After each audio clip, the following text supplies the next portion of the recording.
Alright, what's up world? It's so unique. I'm checking in with y'all. I've been getting a lot of requests for me to remake Natasha Ramos. Shout out to Natasha Ramos. You know you're my girl. Can't wait to work with you soon. We've been in touch, but everybody's been asking me to remake the Midnight Hour. You know, it was a huge internet hit. Never did drop. Never did come out. You know, full stream on the radio, anything like that. There's no promos. There's no instrumentals. There's nothing. Everyone's looking for it. I'm not gonna do it. I mean, it sounds so exact that I can't leak it, or that'd just be wrong. But, you know, for everyone who's wanting to see how it was done, I went through, you know, everybody's watched the Pharrell video with them in the studio plenty of times, and I think it turned out really well. And honestly, it comes off, you know, the minor 7 chords are what really, I mean the major 7 chords, I'm sorry, are what really make it what it is. You know, you start with the piano melody, real simple, down at the bottom, just like this.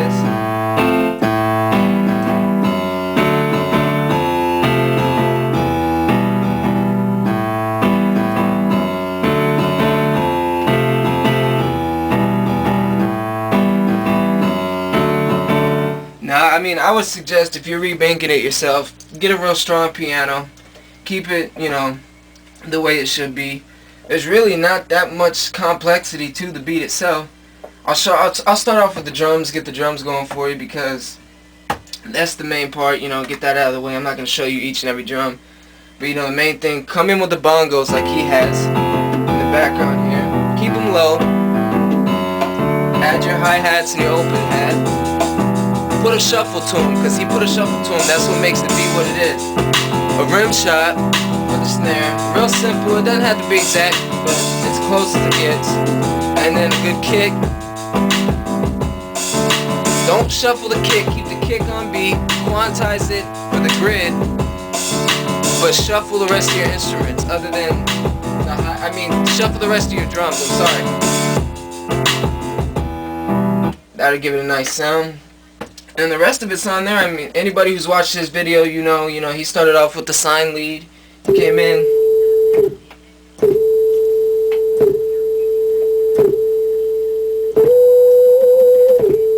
Just like that. And then he jumps up the octave. I recorded 2 separate tracks, high and low octave, so I can cut back and forth as I need to. Because then eventually in the song, it ends up being both, back and forth. So you got the other one.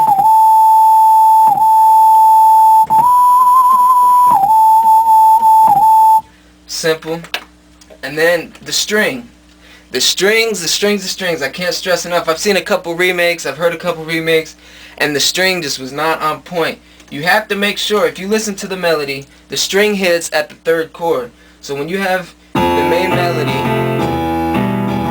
right here is where the string hits.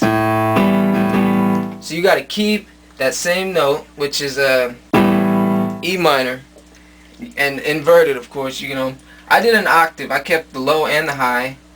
But when you bring it, get a strong string and simply just, or even throw in, you know, the lower A and just keep it nice and make sure you have a full string, not a synthetic string or anything like that, because it won't sound the same. Then a main part, I'm going to skip over the bass, because the bass most people can't even hear right now. It's simple. It's really easy. You just stay on beat and stay with the bass notes. But the main part of the beat that I really almost skipped on, didn't even realize was there till the last minute, is the electric piano, the EP. The EP was very important because you have the drop down, then you got your C minor and your D major, and it just repeats itself. And that's pretty much it. Now, you know, what I like to do when I make remakes is make sure that I mix them. If I create, you know, if I mix them down, bounce them out, get them into a file, I make sure I try and remake the instrumental as close to the original as possible. So in this case, you know, he starts off with the piano melody, the EP, and the string by itself, no drums yet, just like this. And somewhere in the middle, bring in your bongos. Now for effect, before the verse drops, I like to cut everything and add the snare in. Then simple, sounds good. Not much to the beat. The only thing it's missing is the live guitars that the other member of NERD probably threw in at the last minute. Obviously, I'm not gonna get that in here. And it's simple. As soon as the hook comes, you bring in your sign lead and you take care of that. Do the low first.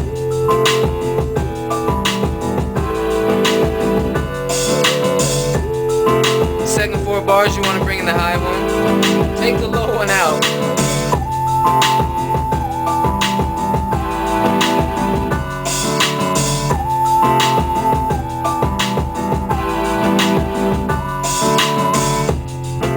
That's it. I know it sounds pretty damn good. But, you know, thanks for checking it out. Natasha, I hope you give me a call here pretty soon. Delilah, whatever we're doing these days, I don't know anymore. Shout out to everybody, Goober, you know, you're doing your thing out there.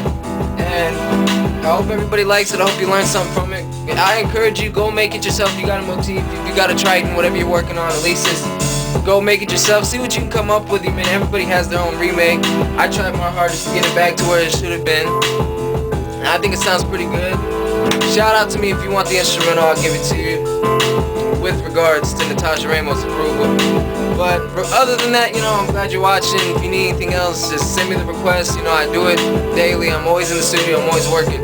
So I hope to hear from everybody soon. Check me out, twitter.com/sounique, SOUNIQ, myspace.com/souniquemusic.